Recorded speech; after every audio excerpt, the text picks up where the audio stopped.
Well, howdy, ladies and gentlemen. I hope y'all are doing great. Gloria and I just sitting here talking, waiting for things to start.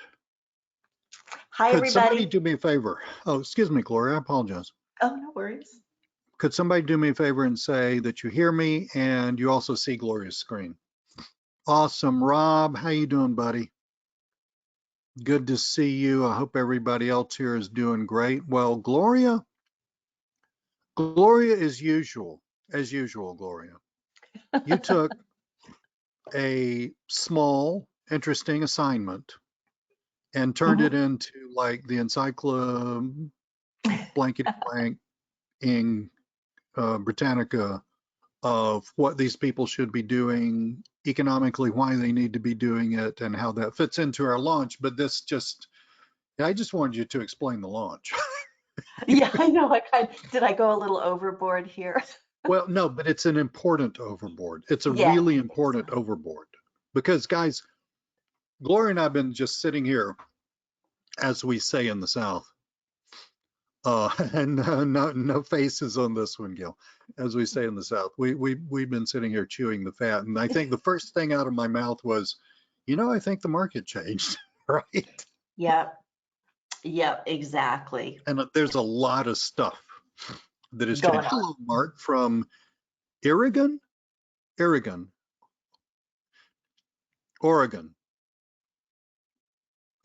you trying to say Oregon, or are you just trying to say Oregon? Because I am going to be the happiest person on the planet if there is a place called Oregon. But I mean, do you know, Gloria, if there's an Oregon? I've never heard of that before. Okay, see, now this would be something that I don't know because I'm a good old Southern boy, and Mark's on the opposite side of the universe. Stands for Irrigate Oregon. Yeah, okay, I got it. Okay. No, Tom, not a redo of LinkedIn at all. Not a redo. Our launch is Really not a redo. Totally new stuff. Yeah. Oregon. Okay, Mark, this is too funny. And I am kind of wasting a little time because we got a ton of people just piling on right now, and it's good to see y'all. But Gloria, things have changed. And that really, they changed, obviously, economically changed. I mean, heck, every time I wake up in the morning and look at my phone, some other thing has happened, right? And these things do affect us. And, things are changing economically. Yeah. And we have to change with these in order to stay relevant, in order to keep making money, and especially in order to grow. And I think that's a good segue into what you want to talk to us about today, Gloria. Yeah, I appreciate it. And hello, everybody. And, Lee, before we get going, and just so everyone knows, I am, we'll put it this way, I'm somewhat an active investor participant in the markets. And Lee, you kind of know this a little bit. And so I watch what's going on kind of, I guess it's the macro level, a little bit bigger picture financially. So I'm a little bit more sensitive to that. So I guess that'll give this a little bit of context, basically, because I really study the stuff and see kind of what's going on the pike and things like that. So I really appreciate your time. I know that your time is valuable. And I think with that, let's just go ahead and, get going and get on with it. And then we'll have some questions afterwards. And Lee, if we have questions in the middle, feel free to, interrupt me. That doesn't really bother my flow or anything like that. No, we're cool. Okay, excellent. So, I wanted to start this because we all get into business and we all do these things that motivate us to get out of bed and do what we do for a reason, right? And typically it's, why we become entrepreneurs is the financial freedom. And what does that really mean? Do we want a business where we become like, we've just bought ourselves a glorified job, right? Or do we want something that really gives us that balance? And I think that's really what we're talking about in terms of financial freedom. It's about, living life on your terms, and not having any time constraints or financial constraints where you can or can't do things, right? And it means different things to different people. And it's really important for us to discover what is our why, what motivates us and what drives us to do the things that we do. Is it really truly the beach, right? Is it travel? For me, it's travel. Is it a new home? Is it volunteer? People at a certain point think, I've made enough, I've done enough, now I want to give back to my community and to the world and make the world a better place because I was here, that type of thing. Or is it just spending time with friends, right? My brother called me yesterday, and he's retired. He's just a couple years older than me. And he's like, I haven't seen him since COVID. He lives in Pittsburgh. And he was planning on coming down, and then COVID hit and he couldn't do that. And he's like, I want to come down and see you. And when is good for you? And I was able to say, it's totally up to your schedule. I am flexible and I'm an open, right? And so I'm grateful that I didn't have to say, oh, I've got, a week off of vacation and, this month and that type of thing. So the freedom aspect can mean different things to different people. It could be, I want to donate a little bit more of that give back. Again, you want to really find your why, right? And what I wanted to do, and so maybe that'll kind of trigger you to think, yeah, why am I doing this? So we're going to do a couple of things today, and we'll talk about the product launch and all that. But I wanted to kind of talk about, this whole discussion on agency, because there's a couple of different agency models. And, I've built an agency to the mid 6 figures. I've built a software company to 7 figures, right? And so different models, it takes different levels of effort, different types of effort for them to grow and scale and actually be profitable, right? And I wanted to kind of do a little bit of a deep dive on that, not to bore you guys to death, but a little bit of a deep dive. And then we'll look at some growth stats of some agency growth stats. We'll take a look at these economic realities, kind of the outlook and stuff that I see, and I study this stuff 2 to 3 years, and what's the impact for us as small business entrepreneurs, right? And then we'll kind of go in and talk about, how to actually game the game so that whenever I am, like I said, an active investor, if you will, and it's all about stacking the probability in my favor so that I have the highest chance of actually generating money, income from my the work that I do in investing, right? And so we talk about probabilities, and I'm stacking the deck in my favor. That's gaming the game, and then how to actually win at the game. And then we can have Q&A. And again, if you guys have questions in the meantime, then feel free to ask. So that's kind of what we're going to talk about today. And so let's get into this whole thing of the agency models, right? Because we kind of like put it under this big, a digital marketing agency, and really, if you look at marketing digital agencies, you can kind of break them down in a couple of different buckets. And we've got, agencies that focus on branding and getting that brand out there, right? We've got agencies that focus on, how to help businesses have that really high touch, high value customer experience. We've got, and I think most of us fit in this next one in some form or fashion, where it's demand generation, where we're trying to get eyeballs to our clients, either website or get them leads so that they can generate demand and then, convert some of that into business and then revenue. I think most of us fit in there. And then we've got product innovation, where you're actually helping, create products and innovate and stuff like that, or update products and stuff and then bring them to market. So we've got a couple of different agency models, and I think what happens is that a lot of our clients don't know these different buckets. We don't know these buckets, like when I was going through doing this, I was like, oh yeah, that's right. That's 100% accurate. And our clients don't know this. And so they might have different needs. And then those different needs require different skill sets. We start off, like for me, and I'm the queen of land and expand. You know, I'll start off doing like a LinkedIn gig for somebody, and then I end up, you know, running their whole like go-to-market strategy, right, for new products, right?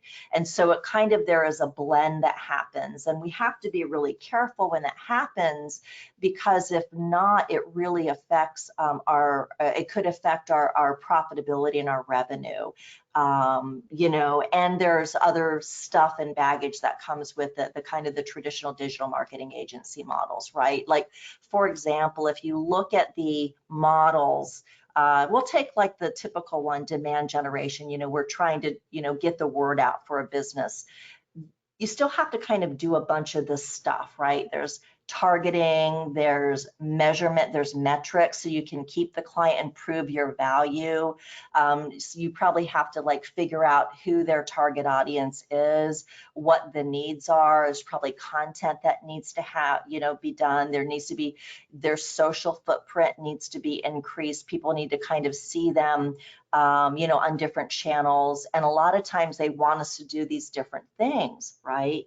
And a lot of times when we do these different things, if we don't have them systemized, they tend to be one-offs, and one-offs are very, very hard to make profitable, right? And so these are, you know, I think a lot of us, when we start our agencies, really don't think about the ramifications and the implications of this type of stuff.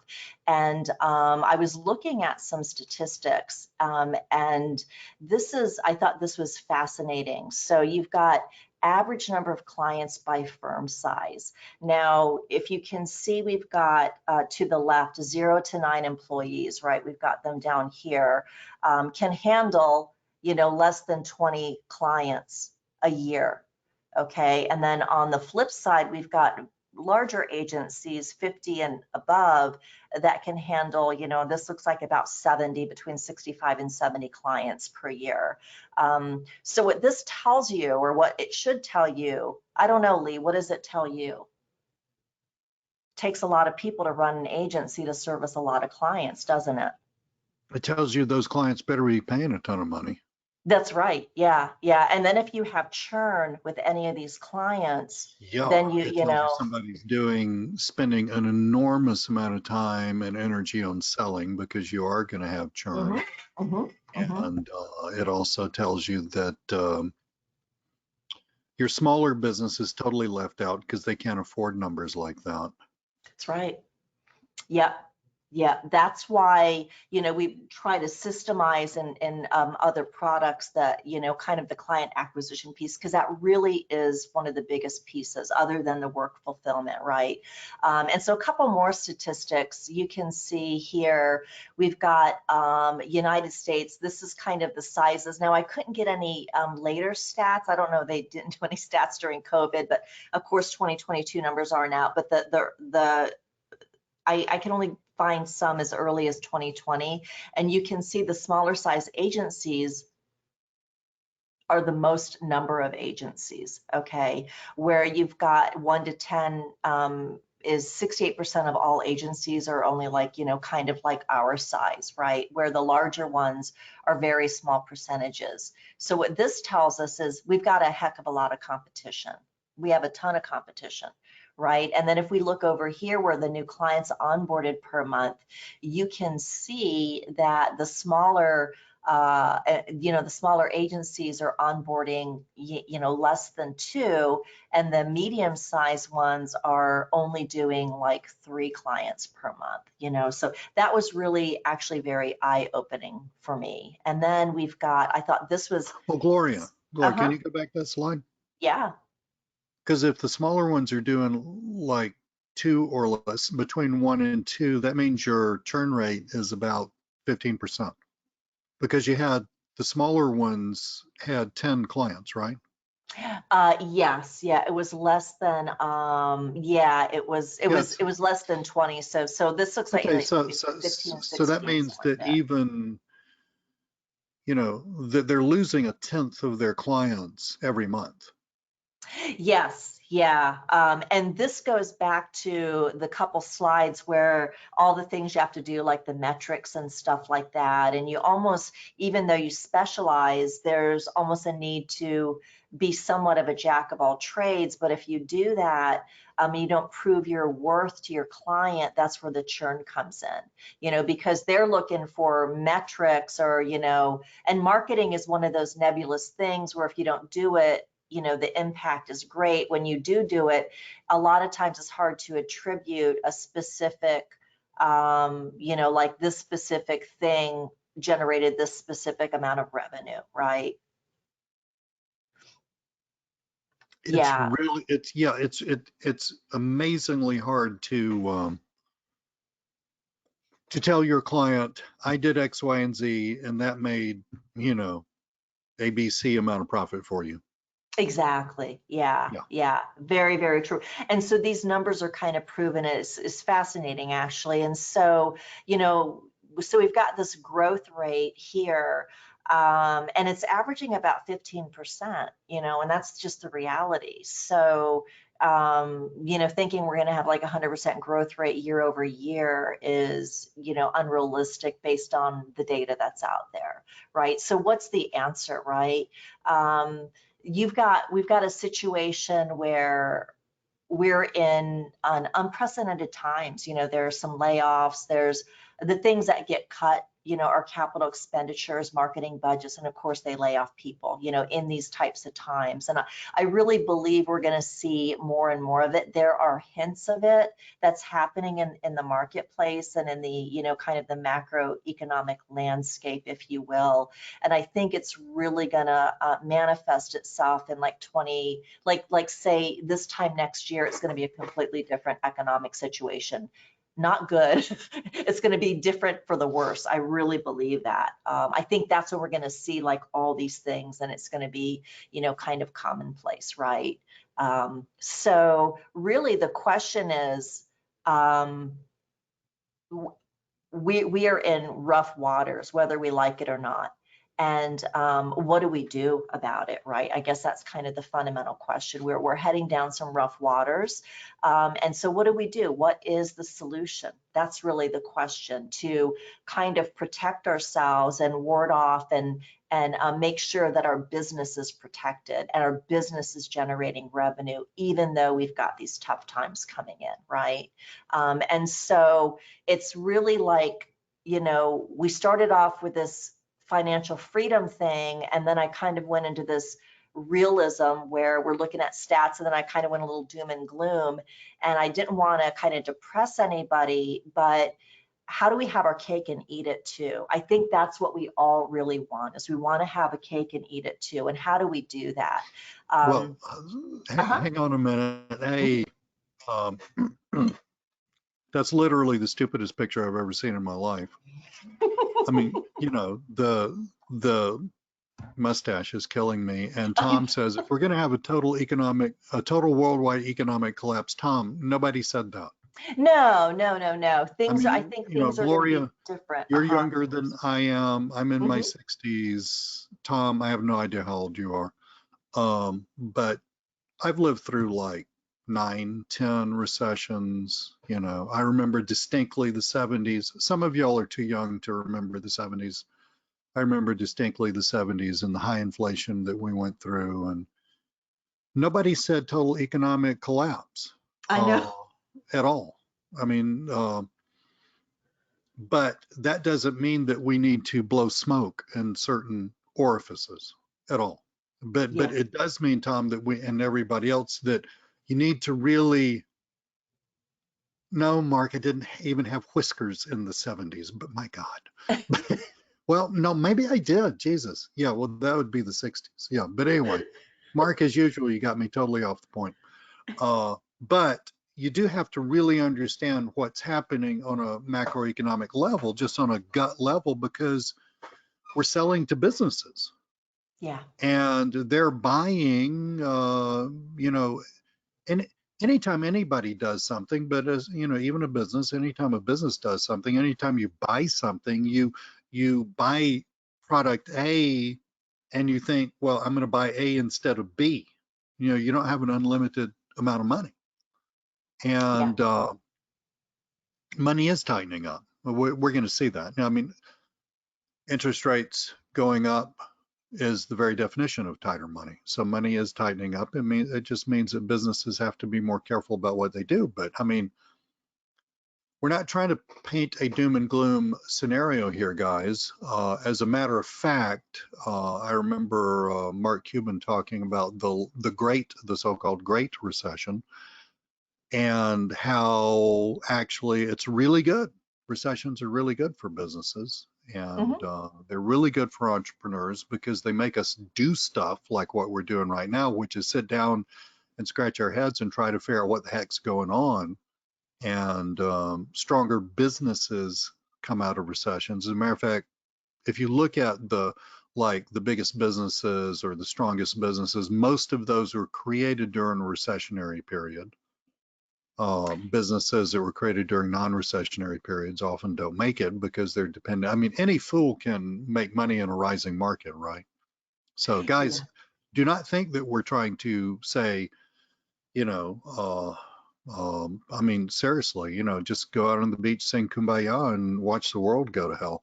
That's not what we're saying. We're just saying that you need to understand that things have changed. There are a lot of market forces involved. There are a lot of financial forces involved. And as a result, you need to be highly aware of that, and you need to be taking advantage. We'll get to this part in a minute. You need to be taking advantage of technology and certain new technologies in order to not only remain where you are, but to hopefully get ahead and finally build that business that you really, really want. Okay, Hmm. so Gloria, Yes. Yeah. continue Yeah. on. Thanks for that. Yeah. And really what we're talking about are two different agency models. We talked about kind of the traditional one, and now I wanted to kind of get into the one that we're looking at. It's the gig-based one, right? It's where you sell a specific set of things or offerings. You set a price, it doesn't really fluctuate. You join a marketplace, and the focus is really on customer happiness and then just getting people to the marketplace, so that everything's all set up and you can convert, right? You can actually convert and get customers that way. And so a little bit of a definition of a gig economy, and we've heard of gigs started where musicians were saying, I've got a gig this weekend and stuff. And it's really a benefit for businesses because they don't have to worry about hiring people and stuff like that, right? As a matter of fact, I've got some benefits right here where we've got the benefits to the business on the left and the benefits to us as gig workers on the right. You can see that they don't have to get access to skilled workers. They don't have to submit your application, and they don't have to interview you and all that stuff. It's actually less expensive than hiring people. There's no risk to them, right? It's a lot of benefit because if they don't like the delivery, they can just go to the marketplace and get a refund. It's a very easy process, ordering process, typically guaranteed turnaround time. And then for us, we've got the flexibility where we can work, when we want, how we want, where the beach money comes in. We can really focus on, giving our customers a great experience. Because it's a productized offering and we don't have to do all those other things I showed on the slide, like, the metrics and the this and the content and the that. You can really develop expertise a lot quicker. And then the marketplace is all set up. They've worked on and they've spent millions of dollars, which you'll see in a minute, on how do we get people to convert once they get to our site, all that stuff. They've done all that. We don't have to worry about any of that. They pay for advertising, all that stuff, and it's a proven model.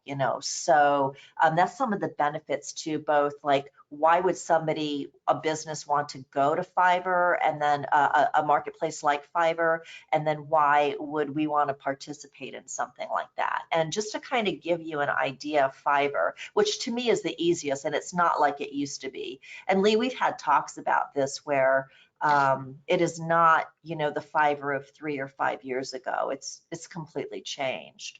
Oh no, absolutely. Mhm. you know, I remember telling a friend of mine, actually his client, about Fiverr, like, I don't know, whenever Fiverr started, 2012, 13, something like that. Hmm. And it was interesting because, you know, you could go there. It was like a micro working site. You could go there. You literally pay. Everything was $5. You paid $5. Somebody did something for you. Well, it's Yeah. hard to make money unless you're, you know, unless you can do globalization, like you live in a much cheaper area. It's hard to make money at $5 pop.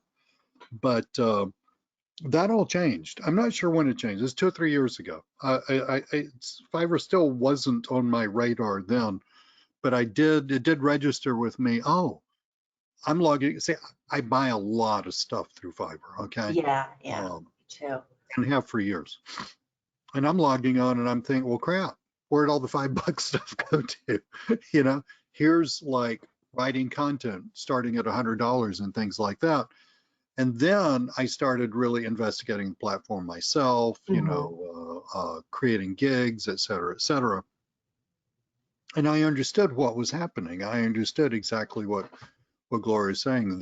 Basically the gig economy grew up is essentially what happened. And now you Hmm. have it's not just Fiverr. Fiverr is very passive. If you understand how to optimize a gig for Fiverr, it's a very passive, which is cool. Passive means that you can do other things while with something like Upwork, you would be sitting there, you know, reaching out to people, et cetera, et cetera. But yeah, I remember, you know, looking at Fiverr and thinking, this is starting to make a ton of sense. And I think Gloria's probably around that time, I think is about a year ago that you and I started talking about it. Like Yeah. I started saying, hey man, you need to really pay attention to this because this is up and coming. And this is the way that our world, the world of the laptop lifestyle entrepreneur, this is the way that our world is going. So Hmm. Gloria, I think you're drawing the following distinction.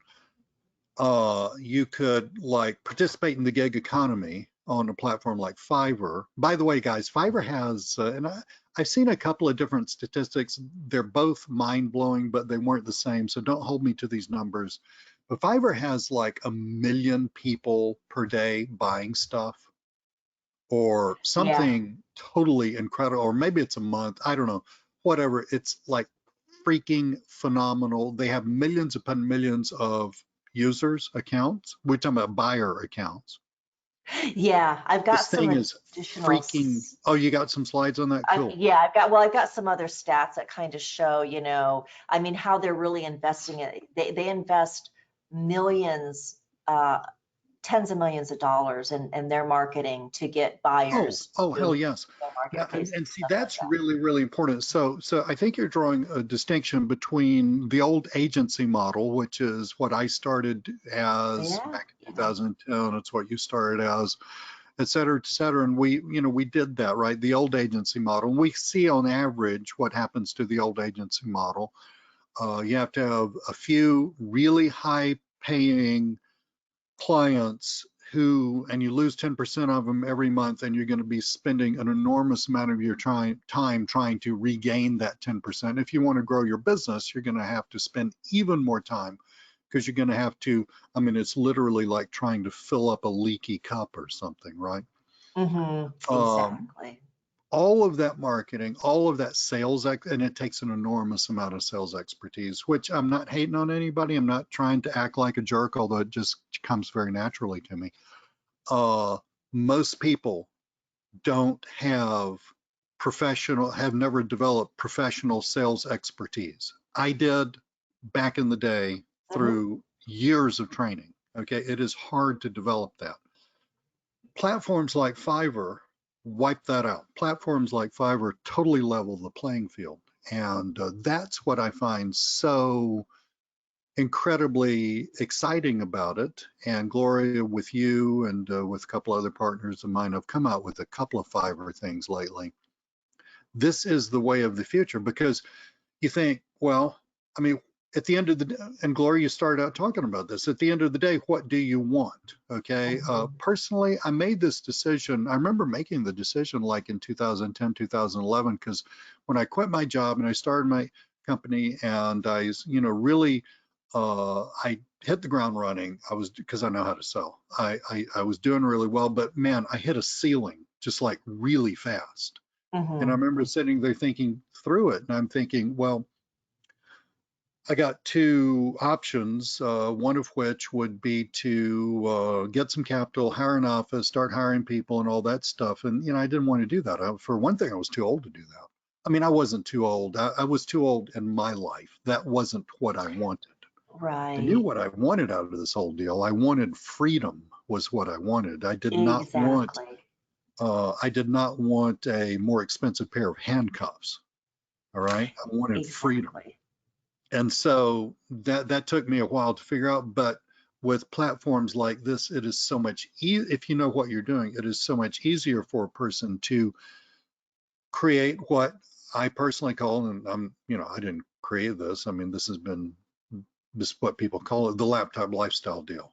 The one person and a partner, the one person and a couple of outsourcers and a laptop working part-time hours, making really good money. That was the thing that I wanted to create, and I created it, but God knows it took an enormous amount of work to create it. What we're telling you guys is that you have technology available to you that I didn't have and that Gloria didn't have, and we're pointing at it right here and saying, you could create something like that really fast if you know some stuff. Fortunately Yeah. for us, Gloria knows some stuff. So. Too funny. Thanks for that, Lee. Really appreciate it. Rob, I got to read Rob's comment Yeah. because Rob, that's exactly what I thought. And I'm going to read the comment. Hang on, there's another good comment. Mark's got a good comment up above there, I think. Mark says, I've been seriously looking at Upwork for AI content creation. Good for you. Mark, I would just like, please continue the seriously looking at part. All right. Rob, Yeah. amen, brother. This is exactly like this is what I thought up until like my perception started to really change, I guess about a year or 9 months ago. I mean, it wasn't that long ago, right? Rob says, I need to reframe my perceptions about Fiverr. Yes, so did Lee. I've always thought it was a bunch of foreign workers giving away services for cheap. Yeah, because I mean, like, like you can't live off of $5 or $10 for a certain amount of work requiring a fair amount of skill on your part and live in the United States or in England or France or somewhere. I mean, but you can live very, very well off that kind of money in the Philippines and Pakistan, in a lot, Indonesia and a lot of other places, right? And Rob, I thought the same thing. I thought that in order to make these platforms work, I had to be leveraging globalization or leveraging my global location. No longer true, buddy. No longer true. That's what's so freaking exciting about it. And I started like noticing and seeing stuff and seeing some YouTube videos and talking to people and like, holy crap, this whole thing has changed. Yeah. Now, really, really, really competent people are making serious money off these things and living where I do, paying what I pay for. Well, they weren't paying what I pay for gas back then, but I think you get the idea, right? Paying what I pay for gas, paying what I pay for food, paying what I pay, to have a roof over my head, etc. Right? First world expenses and Yeah. first world money, right? Yeah. This Yeah. whole thing's changed, buddy. Yeah, I'm glad you're opening your mind because this is the wave of the future. This is the way things are going. And specifically because, Gloria, I'll shut up in a minute. I just got excited. Yeah. What you just said, Fiverr spends massive amounts of money on advertising, which means all you have to do is figure out how to, and Gloria already knows how to do this and she's going to talk to you about it, but all you have to do is figure out how for you to insinuate yourself into the Fiverr system in That's the it. right way. Yep. And then you're not carrying that awful load of sales and marketing that your average agency is carrying, which is why they have like one person per every client, right? Mm-hmm. Yeah, that's Oh, that's Rob, exactly buddy, right. buddy, Yeah. buddy. Mark, you came first. I'll talk about you. An American who has a digital agency in the Philippines told me the Filipinos make the equivalent of $6 per day, are doing well there. Dude, yes, Gloria, you know so many people Mm-hmm. who in the Philippines who've worked for you. And Yeah. Gloria, they are not living on the side of some riverbank fishing for fish and, you know, drinking out of a pond. I mean, these people own houses, they own cars, Yeah. they're Yeah. sending their children to colleges. They Mm-hmm. are doing extremely well for themselves. It's just location. That's true. But again, this has all changed. And Rob, interested in learning how to differentiate yourself from the masses of gig providers. I'm sure Gloria has dealt with this too. Mm-hmm. Bradley, amen. They speak English, they wear suits and ties, they're college educated. No, they are like really, yeah, they really know what the heck they're doing. I've you know, employed a zillion of them. Mm-hmm. But Rob, here, Gloria, I may steal your thunder. I just can't shut up. No, no, go I'm for too it. This excited. is great. Yeah, I this may is steal your great. thunder, and I Yeah. apologize if I do. But here's the thing, Rob. Um, Fiverr has hundreds of thousands of people buying stuff from it every day. Mm-hmm. Now think about this, Rob. For a given type of product, I mean, how many service providers could there be? And then there are 1,000 times that number of vendors, excuse me, of buyers.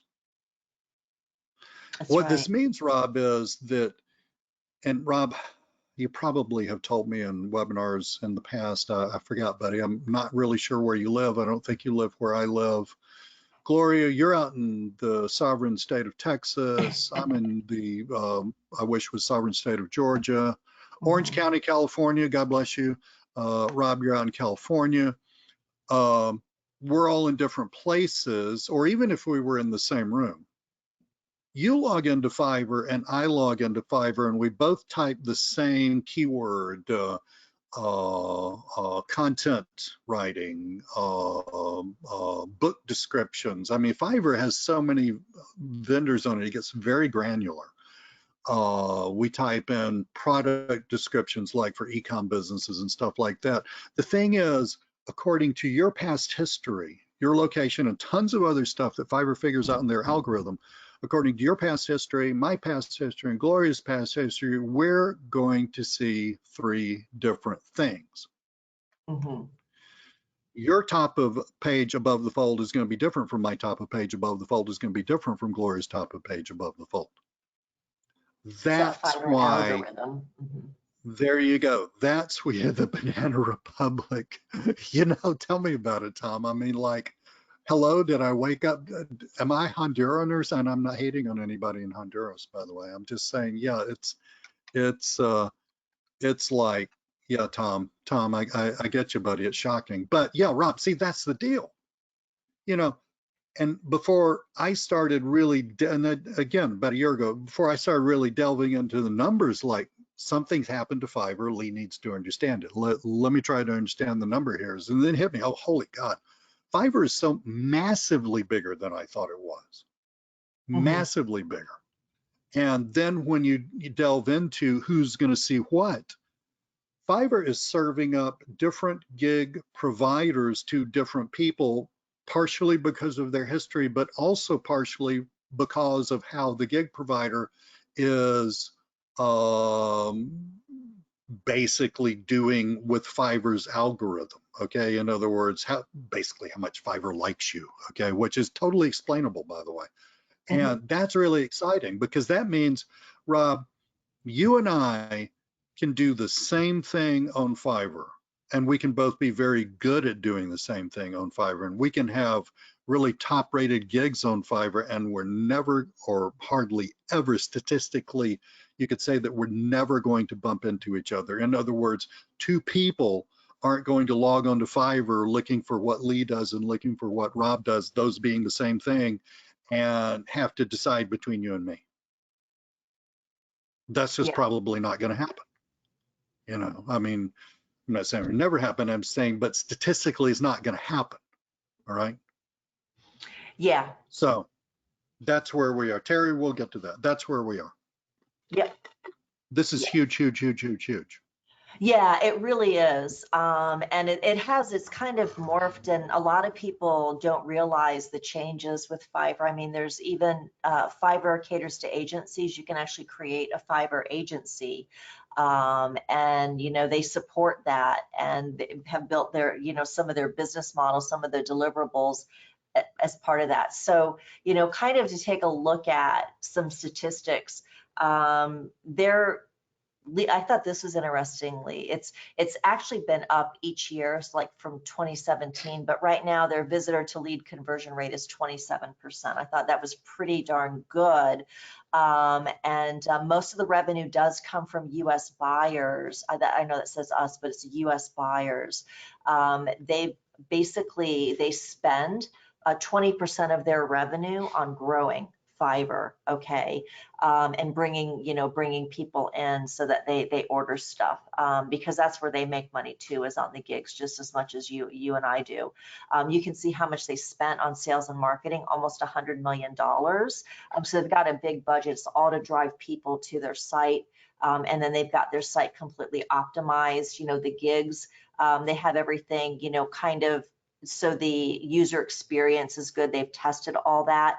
You can see their growth rate. So they continue to grow at about 53%. We have the agencies growing at about 15%. Fiverr's growing at about 50% a year, and they have been since 2017. So that's pretty much a big deal. Repeat buyers. I thought this was really, really interesting. Huge. I remember when I saw that a few months ago, I was shocked at that. Yeah, which means that, it's very easy. Like when I do stuff on Fiverr, I always try to establish a relationship and use the same providers so that I don't have to retrain a provider. You know what I'm saying? And so it's much easier for me as a vendor or as a customer to just find someone that I like, and then I can just hand it off and know that it's going to be, the quality acceptable to me and stuff like that. So this is very, very very doable to get repeat customers and recurring revenue. So really, it's kind of like, how do we do this?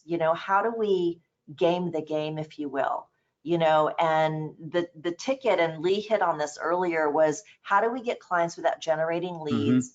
How do we produce without having production and creation headaches?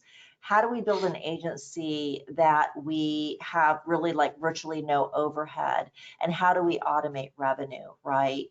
And I really believe the answer is to join a marketplace. I think Fiverr is the best marketplace because you don't have to, they actually forbid you, like meeting with a client and stuff like that. They want to keep everything on the marketplace. So that protects you and keeps you from having to, spend time with clients and meetings and this and that, right? And so you can actually be more productive, spend less time on your agency, and still make a really, really fantastic revenue. So those are some of the reasons that I really like Fiverr, is because of that model where someone it's like shopping, they go, and all you've got to do is just present yourself and optimize your gig and drive traffic to your gig and let the algorithm kind of take over, right? And then you've got business automatically coming to your door. So that's a little bit about like, how do we game the game and stack that probability in our favor, right? And when you do that, I know this is a little bit of a funny here, but that smells like winning when you do that. When you can do that, you've got a really great business model. And for these changing times, I think it's absolutely, it's a winner there, right? And so, what we want to do and have that passive income is really get rid of that time suck of client acquisition. Use the tools that are available to us to automate our income, get clients without having to generate leads to get clients, And then really it's about being on the right side of this new gig economy. I think that's really what it's all about. And that's why we wanted to bring this to you, right? Is we've got this course and it's called Beach Money. And it's really all about how to leverage AI to create product descriptions for Shopify, WooCommerce, and Amazon product descriptions, and how to sell them by creating your own Fiverr agency, right? And what I found is that really one of the biggest hurdles is in the effective gig setup.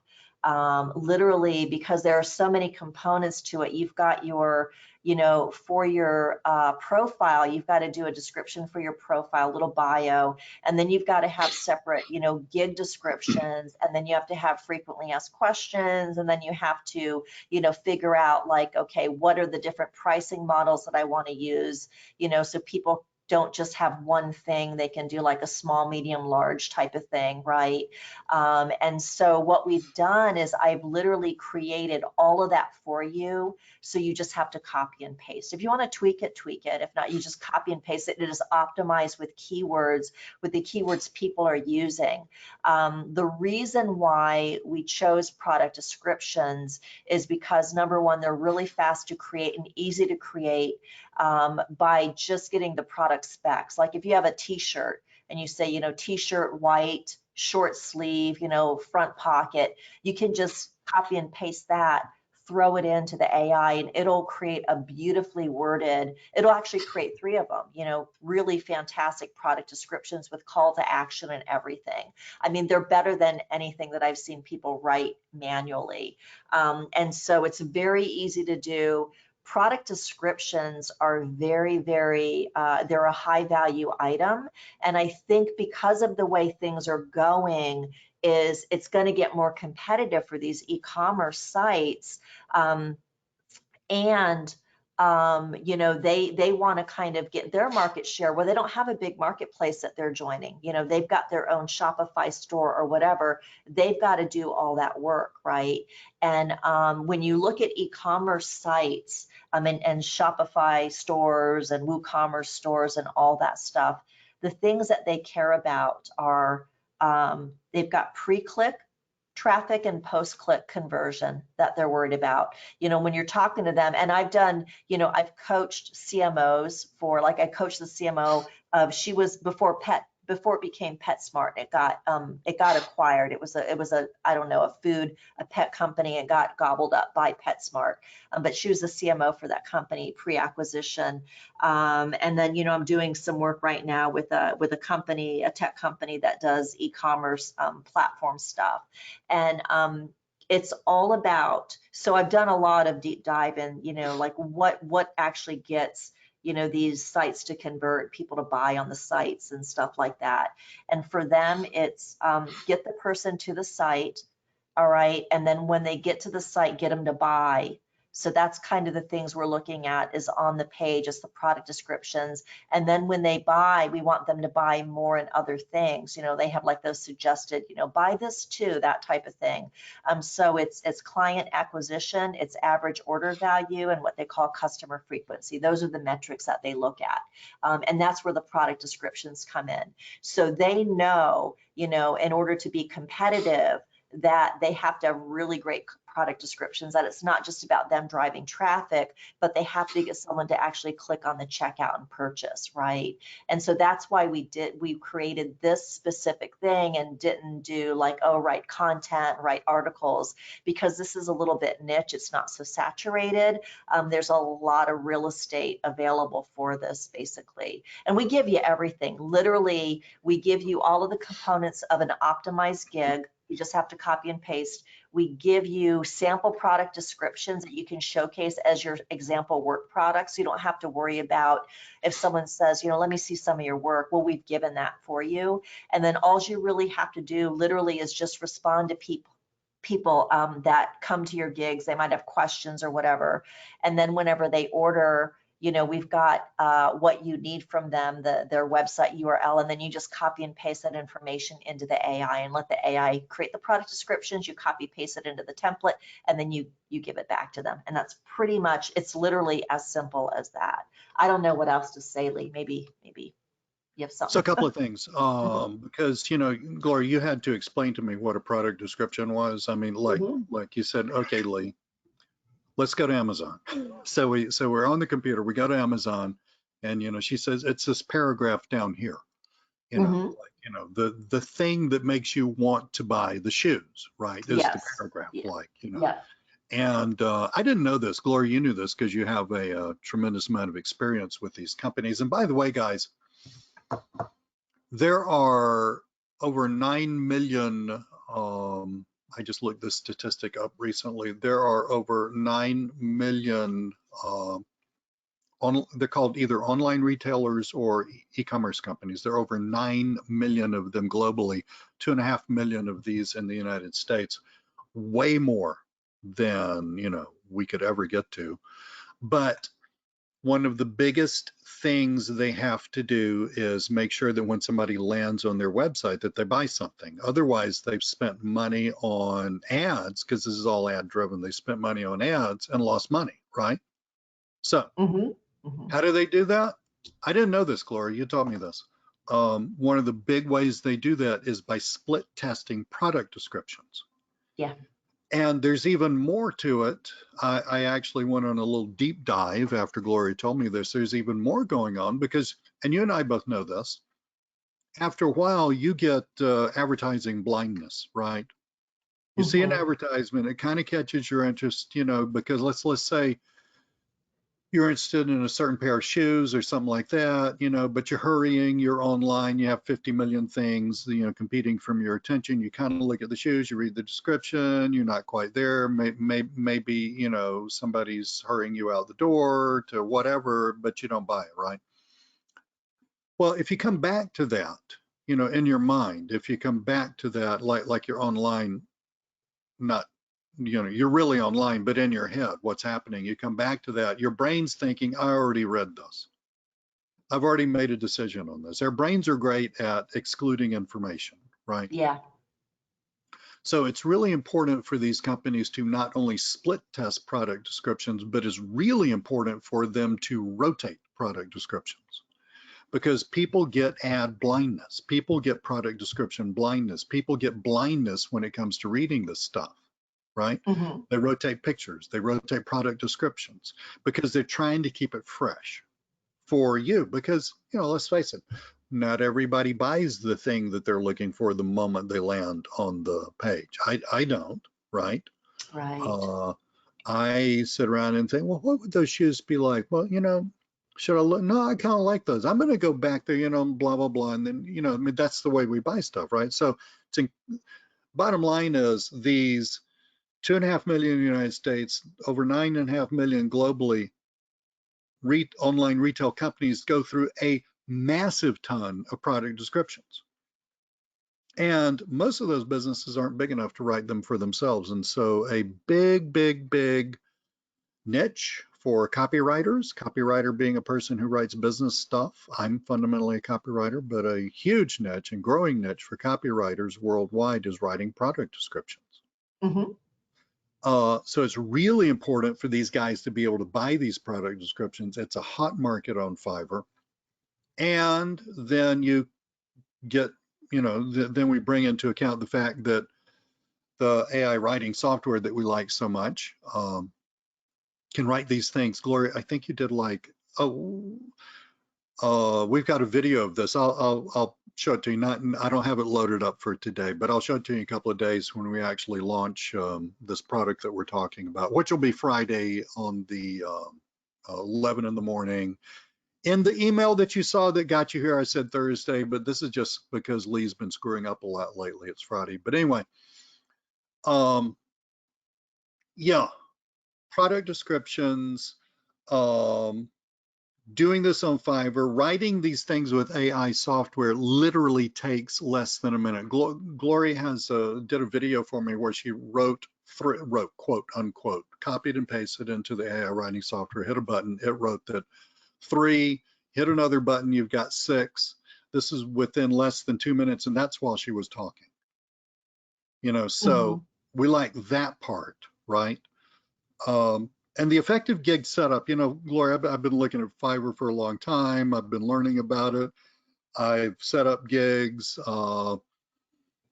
There is a lot.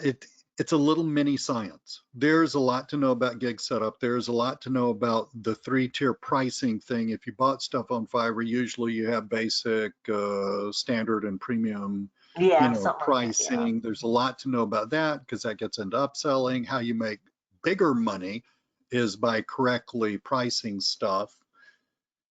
And you can sit here and do what I did, which is just spend a ton of time learning about this and experimenting, or you can, if you could copy and paste from what somebody like Gloria did, it would make life a lot easier for you. So we have templatized absolutely everything.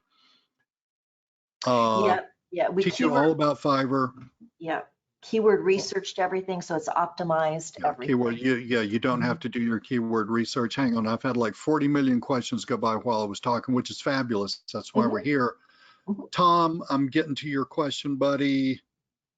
Once we post a gig on Fiverr, does the platform drive the traffic, or are we expected to drive the traffic to our gig? Gloria, don't say anything. I'm going to brag about you. Tom, the answer is yes and yes. Guys, Fiverr will drive, that's what's the beauty of it. Fiverr will drive the traffic.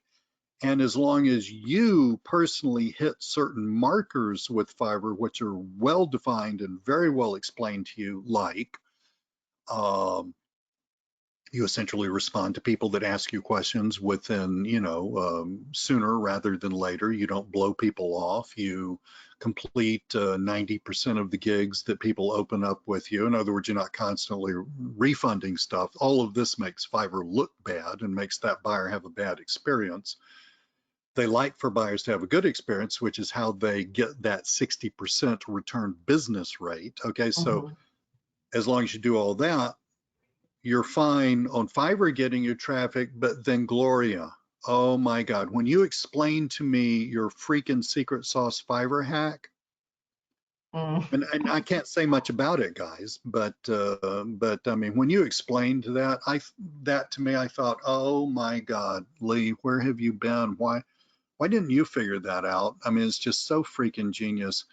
Gloria's got to figure it out how to um, I think it's essentially a manipulation. That's why I call it a hack. I mean, it's not an illegal manipulation, but I It's, think yeah, it's gaming essentially the a system. manipulation Mhm. of the Fiverr algorithm, which makes the Fiverr algorithm rank, Tom, your gig ahead of other competing gigs. Now, we already talked about, when I was talking to Rob, about how it's okay to have a lot of competing gigs because Fiverr has so much freaking traffic.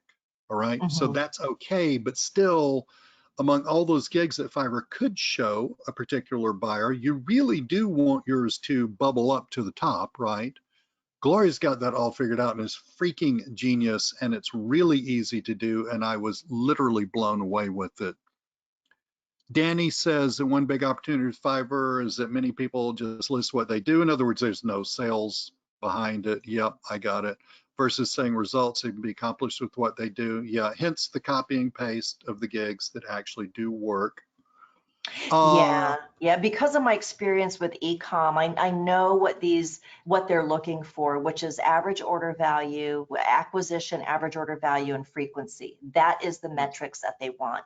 And the gigs talk about that, like you're an e-commerce expert, and nobody else on Fiverr is talking about that except you, right? And so that's what helps set you apart. With a combination of the gig is completely optimized. We did keyword analysis on it on Fiverr, to see to make sure that your gig shows up and stuff like that. And it does. You'd be surprised at how fast this happens.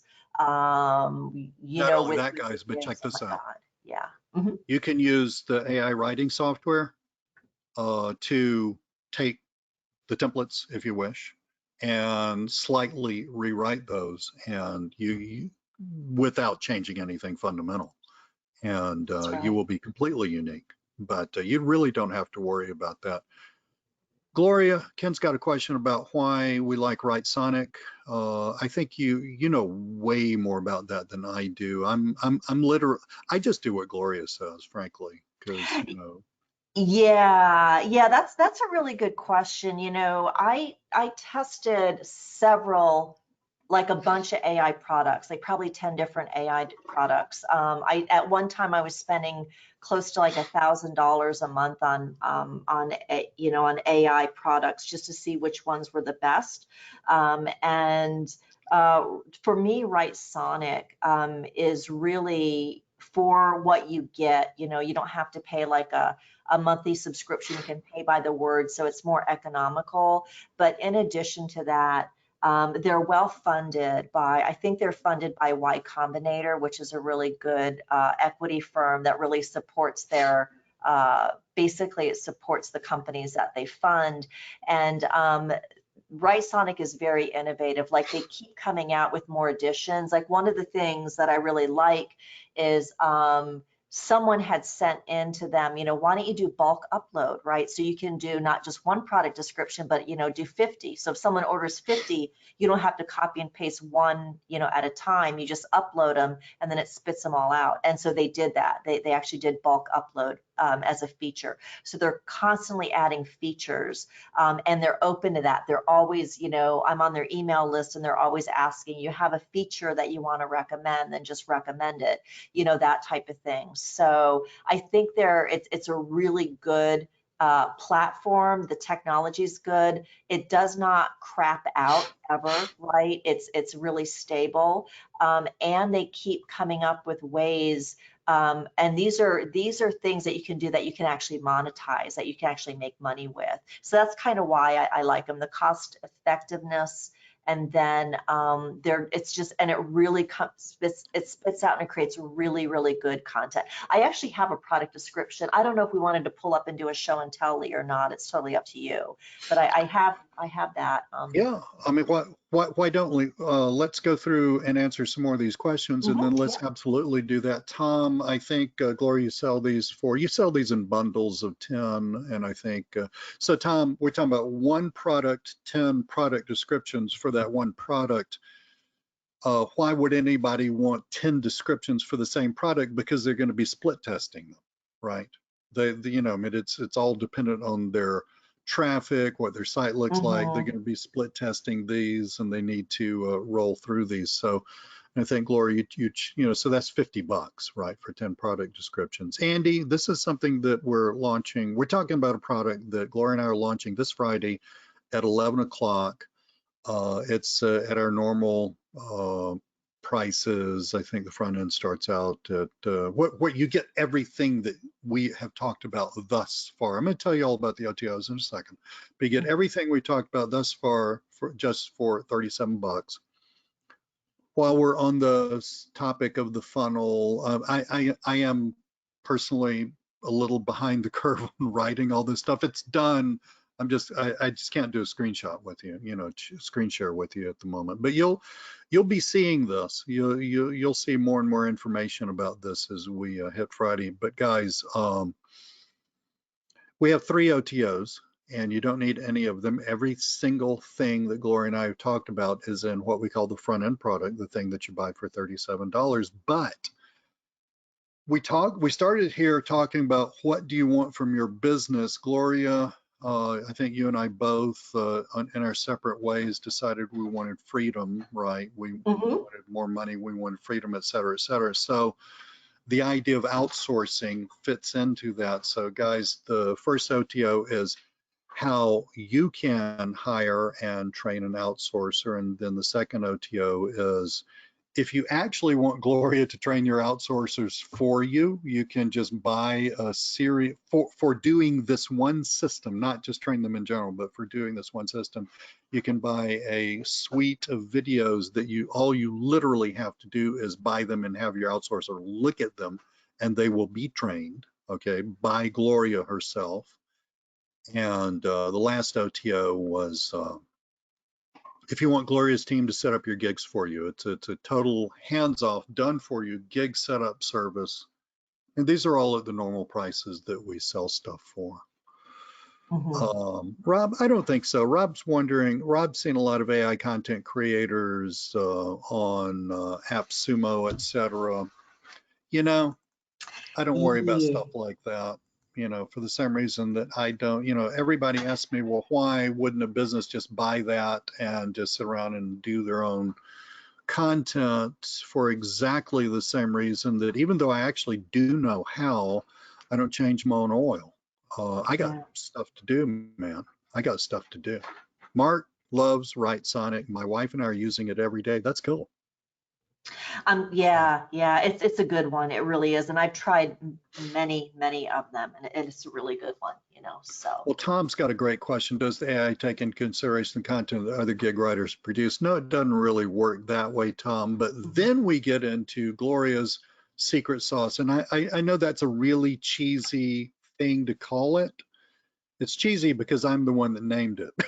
All right. It wasn't Gloria. I'm the one that named it the secret sauce, Fiverr hack. But then we get into how that works. Okay, we get in, and it really does easily manipulate the Fiverr algorithm to help your gig show up before other gigs show up. Mm-hmm. How many gig descriptions can we post per listing at any one time? Initially, when you're brand new and you're like, I think it's a level, like the lowest level seller, I think level 2 seller, I think is what it is. It's 7 gigs. Yeah, And yeah. You then, start a new seller can create 7 gigs. yeah. And then after you're with them, I think it's 3 months or 6 months or 4 months, I forget, you can go up to like 20 gigs, right? And a lot of them are like different variations of the same gig. It's really about traffic at that point. You have 7 optimized gigs or 20 optimized gigs, you're going to get more traffic than the person that just has 1 gig. Right. Now, the thing, there are 2 things going on with Fiverr. Well, there are 3 things. So one is gig optimization. This is handled through Gloria's templates. All right. So you really don't need to worry about that. The other one is Gloria's secret sauce. And again, I know that's so provocative and so incredibly used car salesman-y to say that. I can't help it. It's just in my blood.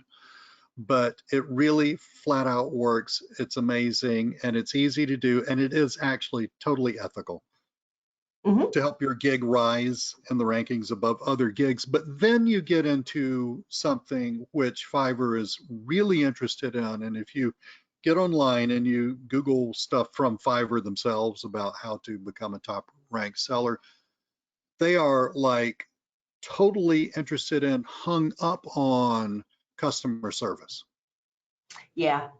As long as you are bending over backwards to make, they look at the customer as their customer, not your customer.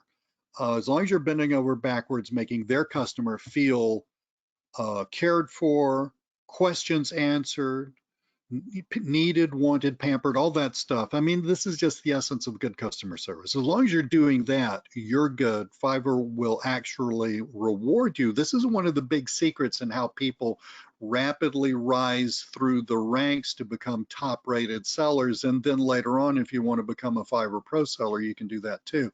But this is the secret. This is the thing that pushes you up the rank. It is things like, and I used to know these numbers. I have read them several times. I'm not really going to quote a number for you. This is all available online. But things like answering people's questions. Every time I buy something from a new, from a new vendor on Fiverr, I'll say, I'm looking for a book cover, like if I need some sort of graphic or something that's going to look kind of like this and like that. It looks a little bit like some of your examples that I saw, but I was wondering if you could do blah, blah, blah. A lot of people will ask you questions before they buy, and Fiverr wants you on that thing. I mean, Fiverr wants you responding to that person ASAP, all right? And it's really easy to do as a Fiverr vendor because Fiverr's got everything mobile friendly. They have a Fiverr app, which you can use. You can just check your stuff and just say, I mean, look, you don't have to like, you don't have to like engage with the person totally. Just say, yeah, I can do that, or yes, absolutely. Would you like to see some more examples? By the way, Gloria's got done for you examples you can use, so you don't need to worry about what I call the chicken and egg problem. Yeah, because exactly. Gloria's giving you the eggs to make the chickens. In other words, you just use her examples. Say, here's some example product descriptions. Take a look at those. Those are the kinds of things we provide.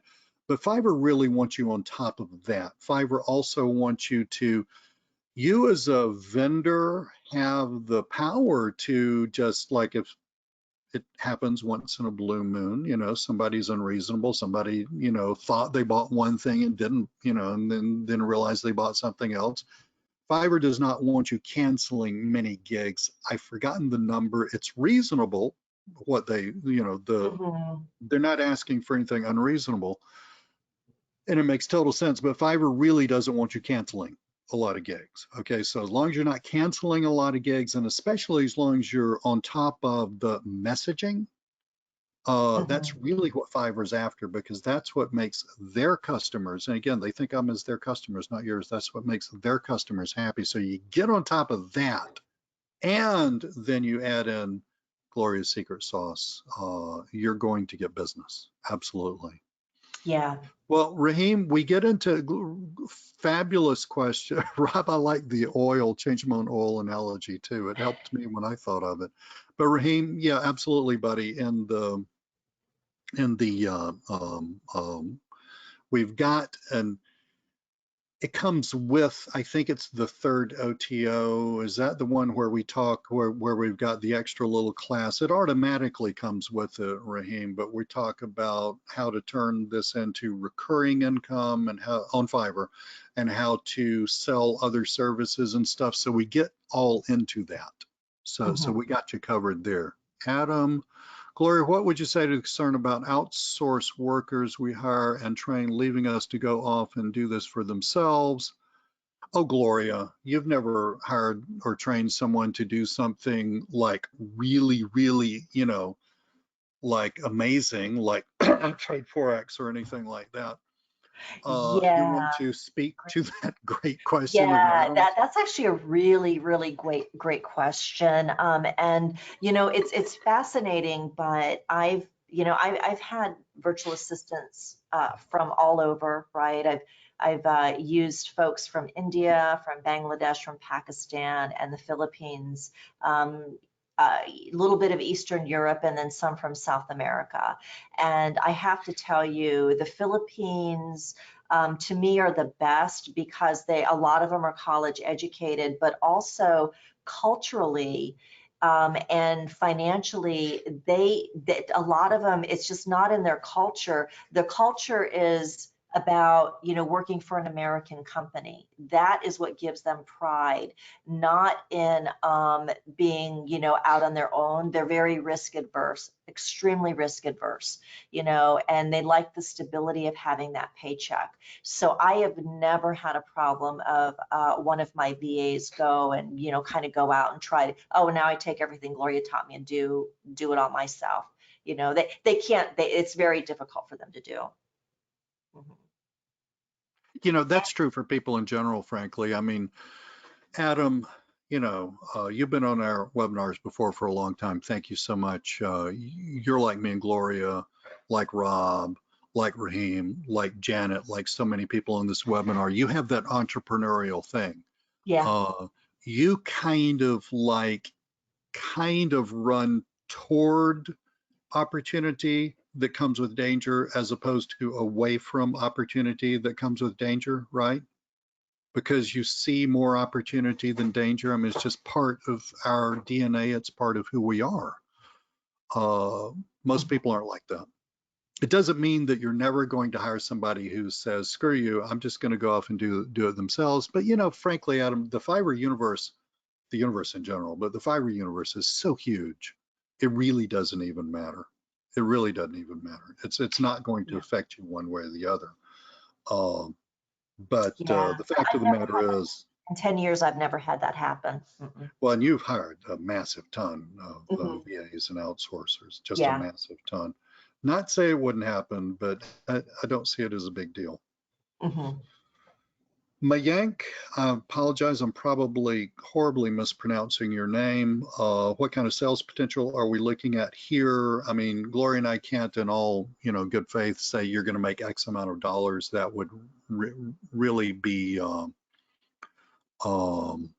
just, you know, I mean, you can understand, you know, we can't guarantee that you're going to do anything because I don't know how hard you're going to work. All right. But Yeah. there are thousands upon thousands and I know many personally, Gloria, you make money on Fiverr. There are thousands upon thousands of people making very, very first world level good incomes. Mayank, I have no idea where you live, my friend, but I'm just saying first world level, US, UK, Australia, France, Canada, good incomes on Fiverr doing this kind of stuff. So you translate that to wherever you are.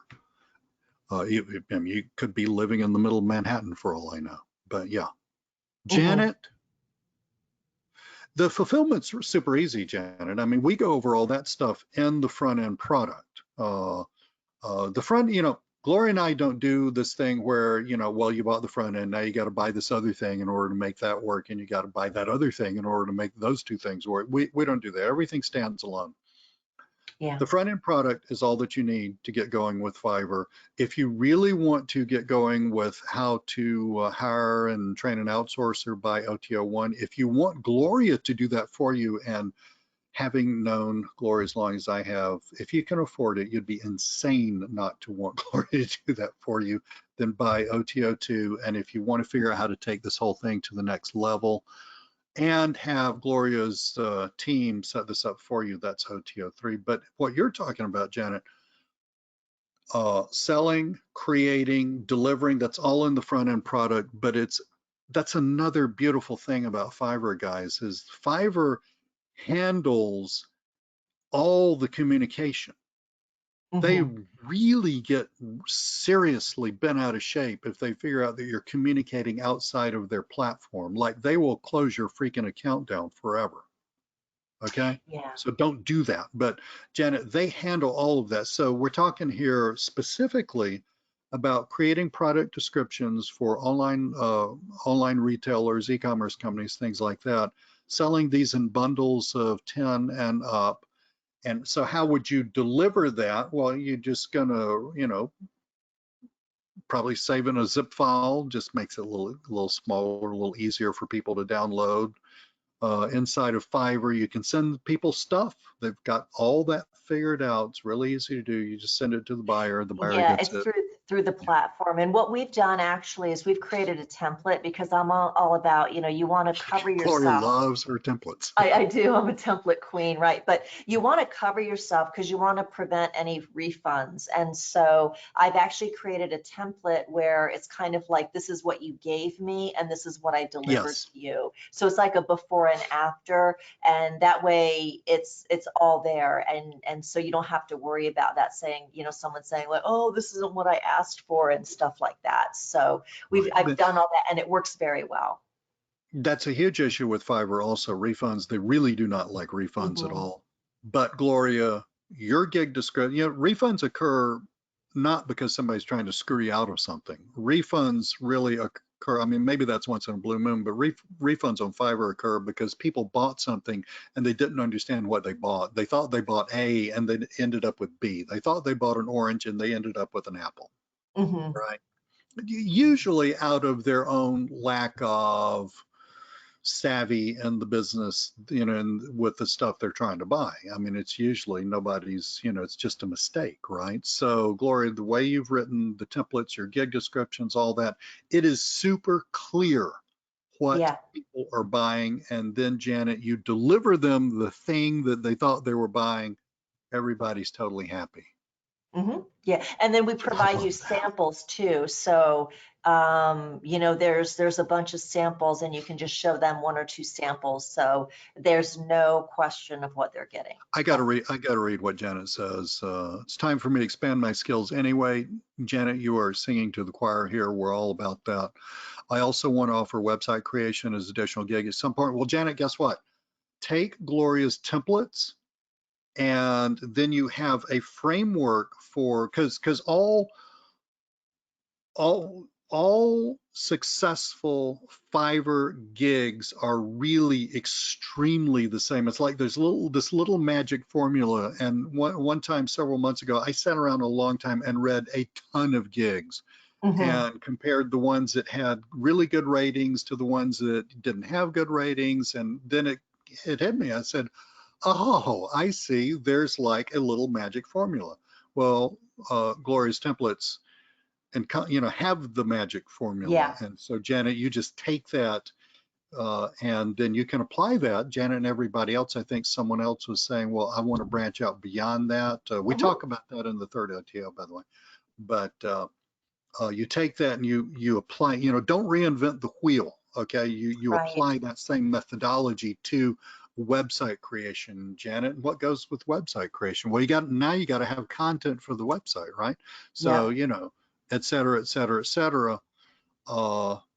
Yeah, hello guys, website creation for e-commerce businesses goes very well with product descriptions, and you get a whole constellation of interrelated gigs, which allows you to do things like add-ons and upsells and the 3-tier pricing model, and you can be making subscriptions. Oh my God, yes. Yeah, Fiverr does You subscriptions can now, so you can be have recurring making revenue and stuff. a fill in the blank ton. Yeah. That word, the fill in the blank, starts with S and ends in T. Fill in the blank ton of money doing this. Okay. Cool beans. I'm excited too, Janet. Yeah. Obviously, I'm just like over the moon with this. Yeah, it's really fascinating. So we've created all this. Do we want to see how easy it is to create a product description? Do you We do guys, want would to that see how help? easy it is. You're the Okay. presenter, so just Okay. present. Okay, so we've got this over here, all right, and so I've got Adam says a metric crap ton of money. Adam, I'm stealing that. I don't know why I've never said that before, but I can guarantee you I'm going to be saying that from now on. I love that. Okay, so I've just pulled this up. So we've got this dress, right? It's a random dress, all right, and then I've got the right Sonic pulled up. So all I'm going to do is I'm going to take this, I'm going to copy this in here, and they're going to give you typically a buyer is going to give you like a URL, and you're just going to take this information. So I'm just going to remove this because that might be a brand name, and I just don't need the brand name. And then I'm going to go and I'm going to create, just take this. Let me go ahead and expand this. And this is, kind of the specs, right? It's imported. It's got a button closure. It's nothing really to do with the product description. So I'm going to take this up to the word loose fitting. Actually designed for comfort. We can go ahead and keep that. That's totally fine. I'm going to copy that. I'm going to pop that in here, and then I'm going to get rid of this. That was kind of in the middle. So let me just double check. Machine wash. Okay, so yeah, staples by the drop. I don't know what this is, so I'm going to get rid of it. I'm not sure if it's like if it's something with a brand, and so I'm going to go ahead. This is all I've got in here, and I'm going to go click generate product descriptions. And now they have a bulk upload feature that you can do. Like if you got a big order, you can just kind of upload them and it'll do it all at once. So it doesn't have to, but you can see what it does and what it creates, right? And these are, kind of the right size and the right characters. Looking for a dress that's comfortable and stylish? Look no further than the Drop Women's Tiered Maxi Tech Dress. Made from, Tencel Lycra. This dress is soft and breathable, perfect for hot summer days. These are good descriptions, okay? I don't have to read all this to you, but you can kind of see.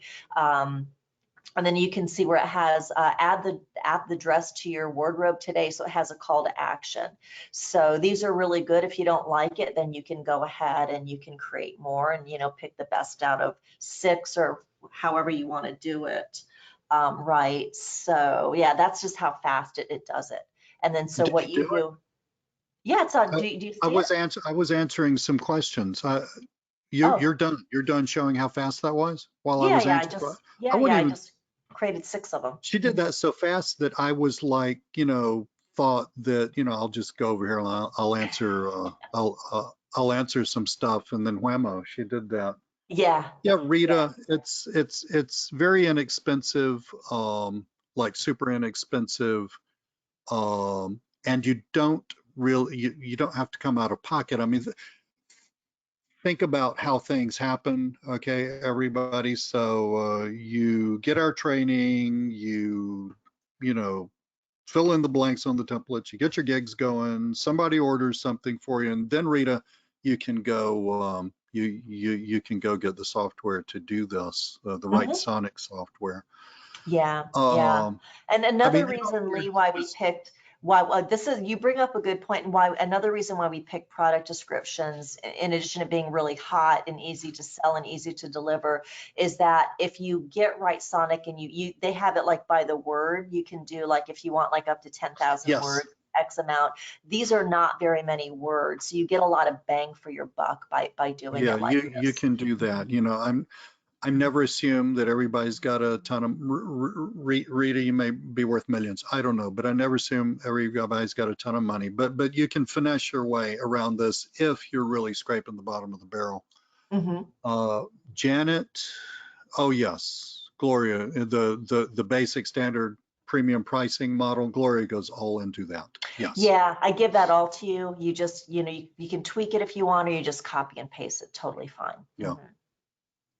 Yeah, and we do start a little bit low just so that you can get those first couple of gigs, and then I recommend in the training that you raise your prices a little bit, of course, So Sergio has a wonderful question, and I think it's wonderful because this whole internet marketing thingamabob, which I got into myself in like 2006, Mm-hmm. 2007, right around there. I mean, it was all highly English, driven, US focused and all that stuff. And, Gloria, especially lately, I've been talking about how the nationalities, the languages of people who are like on my mailing list have expanded so much. I love Mm-hmm. seeing that because all we're doing is just taking digital capitalism and enriching the world with things like that. Sergio has a wonderful question. Is there a market to do this in Spanish? And is there an app that can do it in Spanish?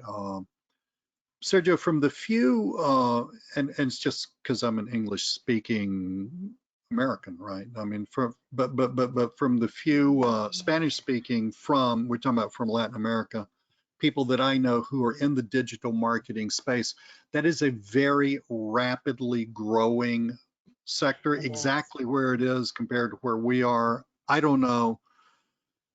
But I mean, if you're asking if they're e-commerce businesses, I mean, guys, Mexico has 1/3 of the people that the United States has.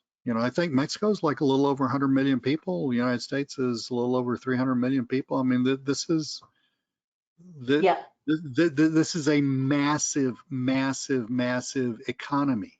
All right. Yeah. Sergio knows this. I'm just talking to the other American, Americans like me who may not have really looked into this. I can't help but I don't know personally, Sergio. I can't help but thinking that is an exploding thing in terms It of is. Yeah. software. I don't know, Glory. What about it? Yeah, so it is exploding, and you can see here, I took out, I X'd out of everything, but you've got a drop down and you can select the language. Sweet, So yeah, you do have the language capability inside of sweet. Write-Sonic. And obviously it does Spanish and stuff like that. So See, yeah, yep. and frankly, if they're doing that, there's a market for it. Oh yeah, there's no question. Yep. Yeah. I know it is very cool, Sergio. I mean, it's like you're going to be even further ahead of the curve. Yeah, Sergio, Mhm. and you don't have to yell this out if you don't want to. You can just answer me privately. I'm just curious, just because it's really important to me to stay very close to my customers, you guys.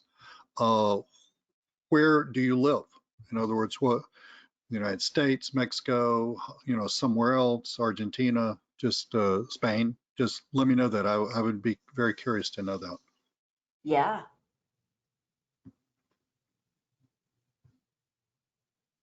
I love that. Southern California Multicultural Agency. There you I mean, go. then I mean, Yeah. you've got hundreds of millions of people south of you, all of whom are moving up economically in the world. Same thing's true for the rest of the world. I mean, China's kind of walled themselves off, but 20 years, the average Chinese person has gone from subsistence level to what we would really call middle class. It's shocking and amazing and wonderful.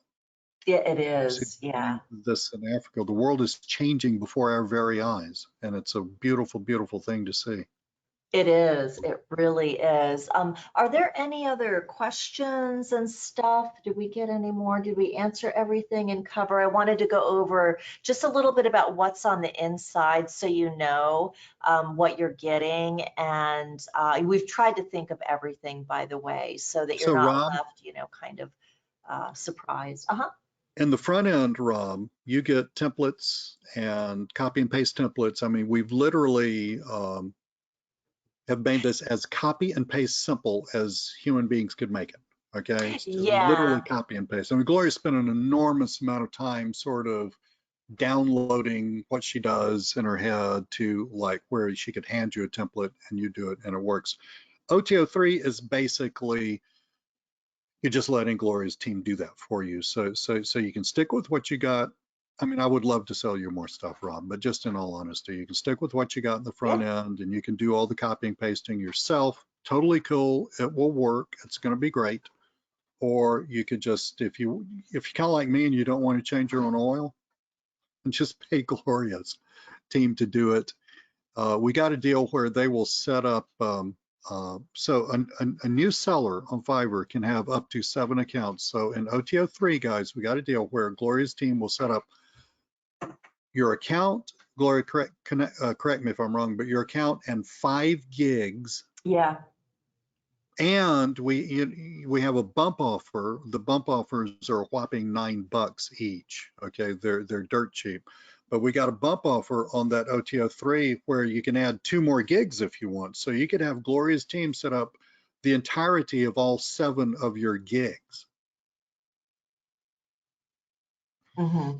Yeah, we really want to get you guys going, on this. And so we wanted to offer it at a very, very, very cost-effective rate because we've got it down to a science, you know what I'm saying? So my team, we communicate well and stuff like that. So, but you can see on here what you get.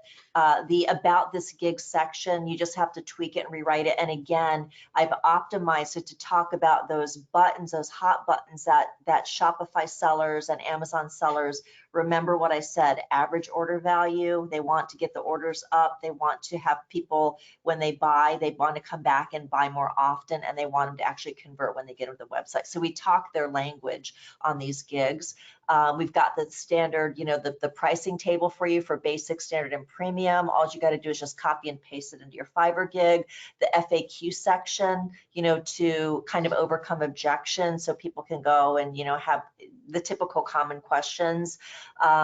We've got a Fiverr gig setup and promotion reference guide. So you've got something like a cheat sheet and everything about your Fiverr gig. Like you want to drive more traffic to it, you want to do this, it's all there. You just have this one thing, everything is clickable, copy and paste. The product description spec sheet, so you know what are the character counts for Shopify, for WooCommerce, for Amazon, the description character counts, the layouts, the title count, everything you need to know so you start as a professional, so we have that. And then we've got some we've given you some leads, we've given you sample product descriptions for men's casual shirts, product descriptions for women's slacks and pants, so you can show and say this is the type of quality of product descriptions you're going to get. And then for skincare, so we try to do kind of a variety basically. So you get all of that, and literally it's copy and paste, and it sets you up for success so that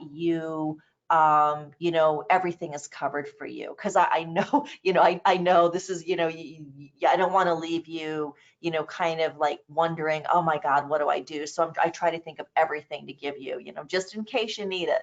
You might need it. If you need it, you'll have it. Okay, Gloria, quit talking. Yeah. We have so many questions. I'm about to lose my place. Oh, sorry. Adam, I'm going to get to you in 2 seconds. I love that question. James and Michael, this is going to be for sale on Friday, this Friday, the 12th at 11. You're on my list. I'll be sending you out plenty of emails about it. It will be for sale Friday, Saturday, Sunday, and Monday at the launch pricing. Now, guys, just so you know, I do have affiliates, you know, people who mail, and you know how this business works. People who mail you, you know, like you know, they add little bonuses or not. You know, they're just doing whatever, affiliates. And as long as people are selling it next week, I'm not going to raise the price. But I'm not telling you that I won't raise the price. I'll keep the price the same through Monday. However, Tuesday or after, I am reserving the right to raise the price. However, if a bunch of people are buying it, I like educating people. If a, you know, I like getting the stuff in y'all's hands. So if a bunch of Yeah. people are buying it, I'll keep the price low. But don't be surprised if the price, you know, you check in Wednesday and crap, that, and Adam, this is going to get to your question in just a minute. Crap, that OTO that I wanted to buy about this others, you know, like the expanded OTO about how to take this and turn it into recurring income. The price went up. Yeah. I reserve the right to raise the price from Tuesday on. Okay, I can guarantee you that I won't raise the price through Monday, but it's starting to sell on Friday. And guys, James and Michael and everybody, it's the reason we're doing this webinar. This is slightly from left field, right? Nobody else talks about Fiverr but me, frankly. All right. Gloria, other people associated with me, but it's mainly me, right? Slightly out of left field. We didn't want you to just read a sales letter and say, nah, I don't want that, because you hadn't had time to think about it, because you didn't know the background to it, because honestly, I would be doing you a disservice if I didn't communicate the extreme importance of this to you. That's why this webinar, okay? And that's why this webinar is a few days before the actual launch date. So if that was confusing, I apologize. But Adam, this is a fabulous question. It seems like this would take so little time to fulfill that outsources would be unnecessary. Yeah, sure. I mean, if you just want to keep your business selling product description using AI software, delivering them 10 at a time, charging $50 for that, plus some upsells, which you will learn how to do. Janet asked this question through, you know, the training. That's not a bad business to be in, buddy. But once you're there and once you get comfortable with that, what comes next? How about making more money without Adam working more? And that's when we get into the outsourcer thing. So you, and you got to think, I mean, what do you want out of this, right? So if you're thinking, I'm just going to do this one thing, I'm totally cool, I got some other stuff going on, I just want to add this as a little income stream, fine, buy the front end product. But if you're thinking to yourself, you know, this, Lee and Gloria, right, this is the wave of the future. I want to get myself situated so that I can not only do this, but I can, as Janet said, you know, Janet was talking about website creation, I think, and website content. You know, I want to do other stuff. I want to get into press releases. I mean, my God, all the stuff that you can do with this AI software is amazing. I want to get into that. And we're talking about a multiple huge, as you said, metric crap ton sized business, but you might want to get an outsourcer or two, or maybe at least start with one outsourcer working with you so that you can easily scale up without Adam having to do all the work. See what I'm saying? So that's why you might want to take us up on the OTO 1 and OTO 2.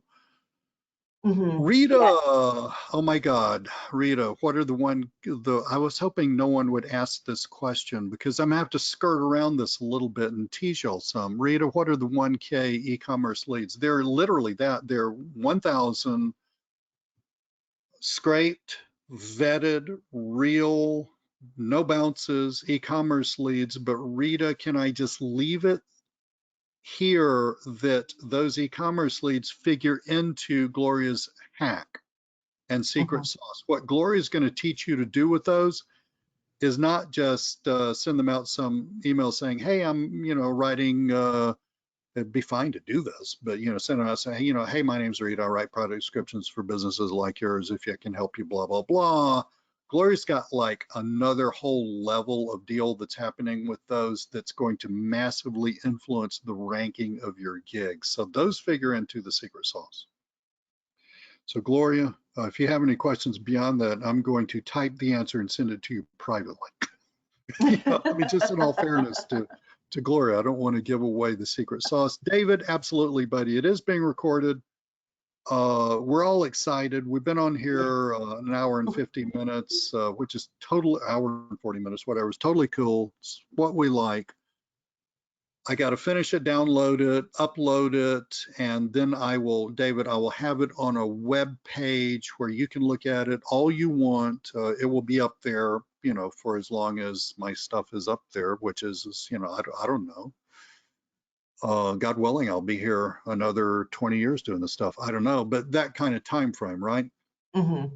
Refer to it all you want to, buddy. But let's give me till tomorrow to mail out the URL where y'all can look at the replay.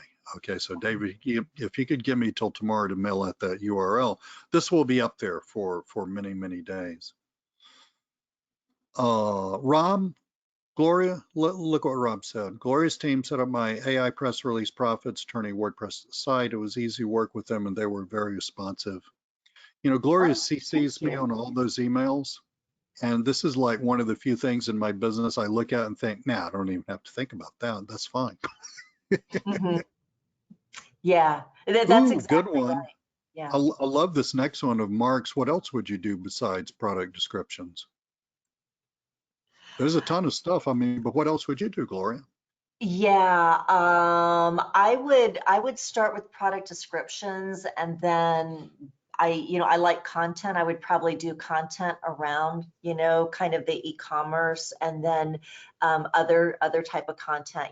They still need articles and stuff like that. You can branch off to the Right Sonic now does tweets for you, so you can start, do social media gigs. I would do social media. Instagram, it'll do Instagram post for you. So I would social media and then content, and then the product descriptions, and you've got like a really robust business. Easy delivery, because I like the easy stuff. I'm answering a question, Gloria, so if you want to talk for 2 seconds. Okay, yeah. Yeah, so I would do them to be somewhat related, and I really like the stuff that is very, very easy and not time, it's not going to kind of bog me down, right? And so I would make the articles, somewhat kind of light, if you will. Where the AI can, Right Sonic can generate the articles, and then you just kind of, just edit them or tweak them a little bit. Very quick stuff, quick turnaround, things like that, basically. So, and then let me see if there are any other questions. Frederick, yeah, the AI, so this is the AI writing. So Gloria went through like 10 different companies, using them in her own business and landed on one that she really, really likes. It's very cost efficient. It is not ours per se. It's the one that we recommend.